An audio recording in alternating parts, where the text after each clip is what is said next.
This episode was brought to you by LB's Meat Market. Tell them you heard about LB's on the segment, and you will receive a $10 credit on anything you buy.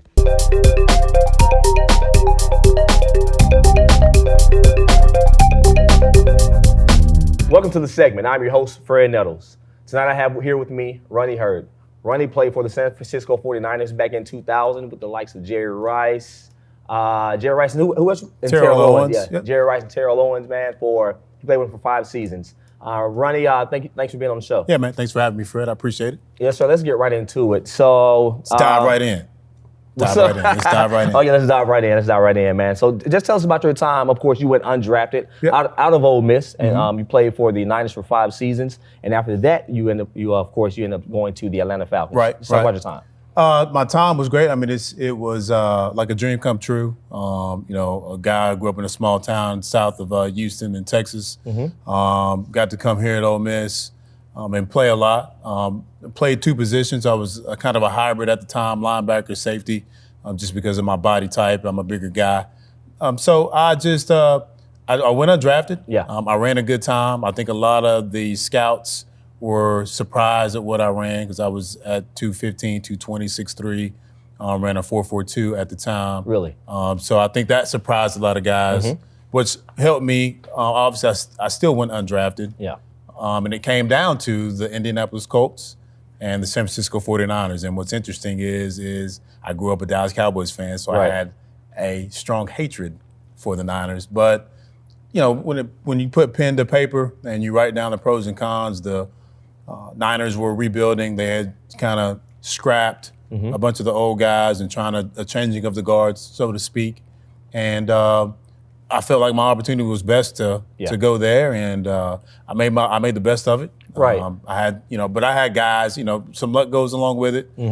Jim Moore Jr. Looked out. I think he saw something in me. He told me to. At the time, we didn't have iPads. These guys now have iPads, playbooks on there. My playbook was like that thick.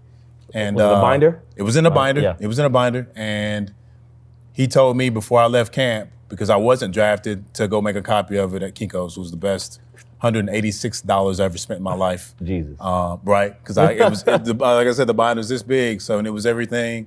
All the guys that got drafted got to keep it and take it home to study. I had to copy one to bring it back to me because I had to turn the original back in when I left. And then they would issue it back out when we got back to camp.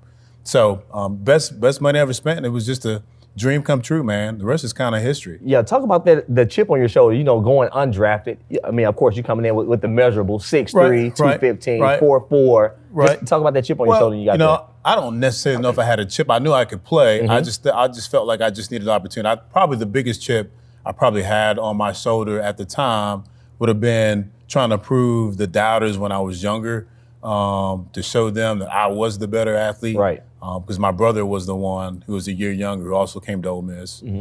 Grant, who played wide out here, number 88, called him the playmaker. Yeah. After Michael Irvin. I was the one that was just average, and he was the stellar athlete.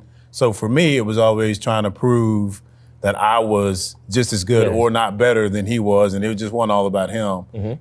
Playing defense, you don't get the accolades, you don't get the name in the paper all the time, you don't get all those awards and all that attention. So for me, I just used that, so to speak, and I was very fortunate. I had the opportunity to play with my brother at all 3 levels, high school, through all of my life, but got to play with him in college here.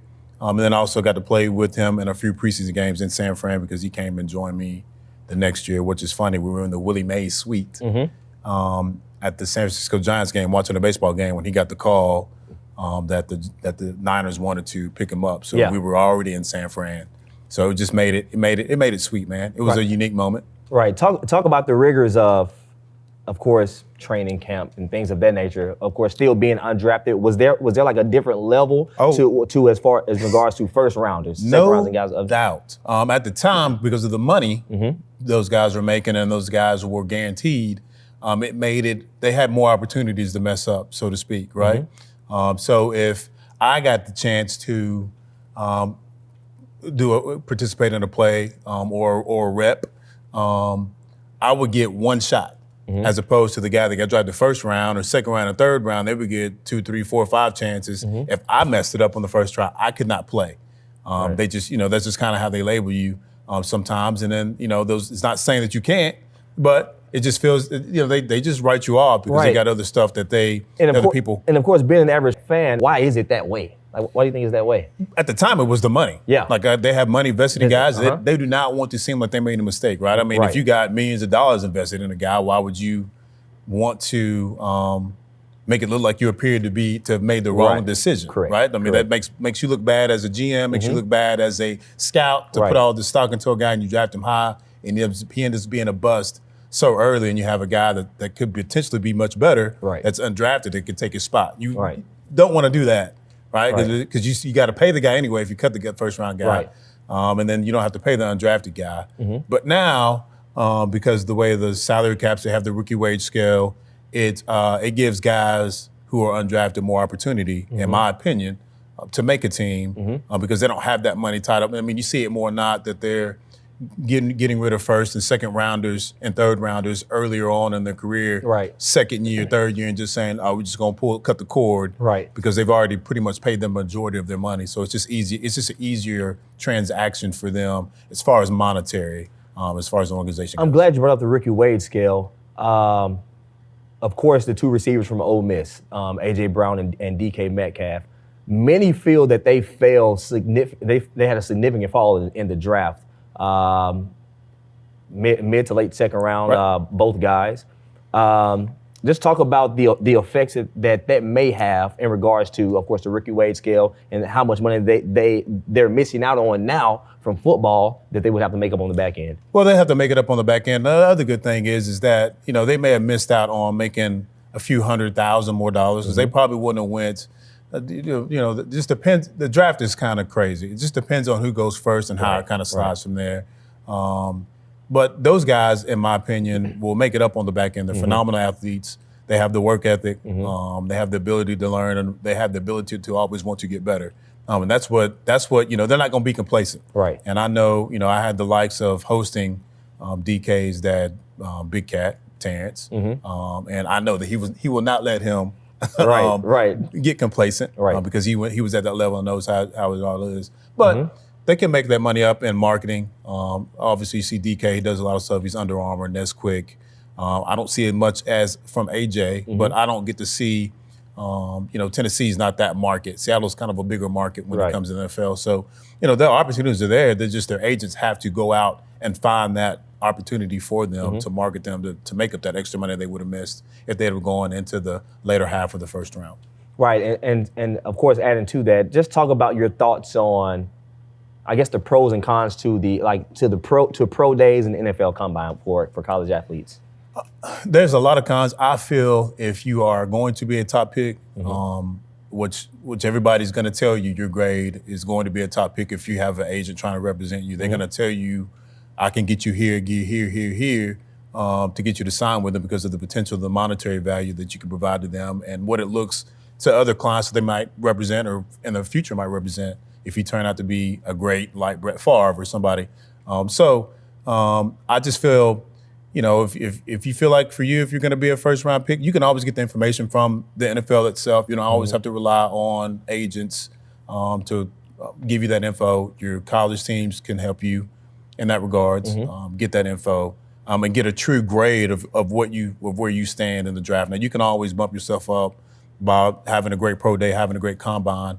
But if you're guys like DK and AJ, and for me, when I came out, it was guys like Tuton and Todd Wade and guys like that were upper echelon. They went and they got representation, went out, trained at an Exos, and got better. And they may have improved the draft status. They may not. They might have stayed the same, but they didn't fall in any event. But for guys like me, myself, who were kind of a tweener, you're getting graded here and getting graded there, don't have the high status coming out, not very highly sought out from a bunch of agents. It's just easy for you to stay where you're at. Yeah. You've been with your college coaches, your strength coach. Hopefully, if there hasn't been any change of the guard for 4 or 5 years, they know your body better than anybody. They've been doing this as long as you've probably been walking. They can get you just as prepared as anybody else. All the drills they know how to do. I mean, it's if it's just a waste of money if you don't have to do it. And some of these guys think you have to go do that. You don't have to do it. I mean, there's been plenty of guys who have taken that long road like I have and stayed in college that second semester and just trained here with the guys who were my strength coaches for 5 years. So it all works out. It's just the yin and the yang. I probably save more money in the long run. Of course. Because I'm not paying a trainer. I don't have I had to literally watch what I ate. I don't have anybody preparing meals and all that stuff. So it's just what you put into it. I mean, it's the same way when you're done. For instance, AJ and DK, since they're so highly thought of and they're in the forefront of everybody's mind, they can go to exos. But they're probably not. They're probably going to train themselves and work out themselves. Right. Because now at this point, wait, are we talking about they're in the league now? Right. They're in the league now. Now they know their bodies and what they can and what you can and what you can't do and what you need to do to prepare yourself. They probably won't go to an exo. Some guys do. Some guys still hire a trainer, but they don't go and have it regimented as it is leading up to the draft and the combine and pro days and all that stuff. So right. And to add on to that, in 2005, of course, you were with the Atlanta Falcons. Right. You played with a guy by the name of Michael Vick. Right. Of course, back in 2017, the Baltimore Ravens drafted Lamar Jackson. Right. With the last pick in the first round. Good pick. Yeah. Good pick. Oh yeah, great pick for Ozzie Newsome. Ozzie Newsome, man. Mississippi man. Right. Mississippi guy. Just talk about. To me personally, there aren't many comparisons with them other than they're both really explosive guys. In your mind, what are some good comparisons for them? Funny story, real quick. I don't mean to segue out. First time my wife saw Michael Vick was when she dropped me off the first day of workouts, mandatory workouts, and he happened to walk across the car. She dropped me off because we only had one car at the time because we were trying to transition from Houston, where we lived, in the off season. And I said, "Hey, what's up, Seven?" Yeah. And he goes, "Hey, what's up, Heard?" And she goes, "Who was that?" And I was like, "That was Michael Vick." And she goes, "Wow, he's really small." Yeah. Right. Not that Jeff Garcia, who was the quarterback when I was at San Fran, wasn't small. I just think the stature of Michael Vick at the time, he had, it was the Michael Vick experience, the clout, and he was going to be the face of the NFL. I felt like she thought he was much bigger, like a Peyton Manning or Tom Brady. But he wasn't. I just thought that was hilarious. But the comparisons are, both of those guys are very explosive, like you said they are. Michael Vick, had he been in an offense kind of like Lamar Jackson back in the day, it wasn't really that kind of way. The knock on guys then was, can he be a pocket quarterback? And not so much now. They kind of let you. I think now they try to convey a system that works with for the quarterback, as opposed to trying to make the quarterback fit a system that's not conducive for them. Right. Like a lot of quarterbacks in the past have been. Right. Some of their career has been cut short because of that. Right. There was a guy, I remember him saying he was in Oakland. And no, he wasn't in Oakland. He was in New Orleans. And they ran a bunch of 5 and 7-step dropbacks. And he was foreign to him because he had done a bunch of 3-step, West Coast, quick, get the ball out of your hands kind of stuff in college. And his career was cut short. He ended up getting another try, and he went to Oakland where they ran the West Coast offense. And he was like, well, I can play. Right. It's not that I couldn't play. I'm pretty sure at that point, it was you're messing with yourself at that point. Like, man, can I really do this? Can I really do this? And you're pressing a lot, trying to make that play or make that throw or make that catch or make that hit. And so you end up making the wrong read and end up doing things the wrong way and end up costing you a job. But I think the coaches and coordinators do a great job of fitting their offense and scaling it down to mold a guy that they have, using his talents and using his attributes, as opposed to, we're just going to let you stand back here and you're going to throw it 30 times a game because that's what Tom Brady does and that's what Drew Brees does. And they didn't do that out the gate. Right. I mean, they had a smaller, but you see now, that they're able to do that and take control of a game. But they weren't doing that back then. I mean, I think one of the ones who benefited the most probably would have been Aaron Rodgers. Had the chance to sit back and really learn from a veteran guy. before he was thrown in there. And when Right. when it was his time to go, he was ready. Right. They didn't miss a beat. Right. Like, I mean, Brett left and he picked up and went right on. But to what you said, Lamar and Michael were both explosive. I think I'm probably more biased because I played with Mike. Yes. I think had Mike been in this day's system Right. when he was young, Right. he would have set some records that will probably never be broken. Because he set a bunch of records now that Lamar is breaking now. Back then, in his and it second wasn't season, right. Yeah, and he wasn't. And Mike was standing back there, play action pass, trying to throw it and making something happen, as opposed to being run heavy. Right. 60-40 run Right. pass. Well, since we're still on the Falcons, I know you have a unique friendship with D'Angelo Hall. I do. If you will, talk a bit more about that and how you guys became close. It's funny. Our wives were cool. We were all defensive backs. But the wives spend more time together than guys probably think they do because they have a lot of free time. Yeah. And so they were hanging out together, unbeknownst to us, because we're at practice. Even though we're hanging out together, but we're not hanging out together. And it just became, man, just like an extended family. I love that guy to death. I do anything I can for him, which is vice versa. Same for me. And we just have a bond. I probably talk to him once a week. I try to anyway, just to touch base with him to make sure that he's good. He need anything, how's everything going? The fam good. Our kids are all close. My kids call Uncle D and Auntie Jada, and they call me Uncle Ron and Auntie T to my wife.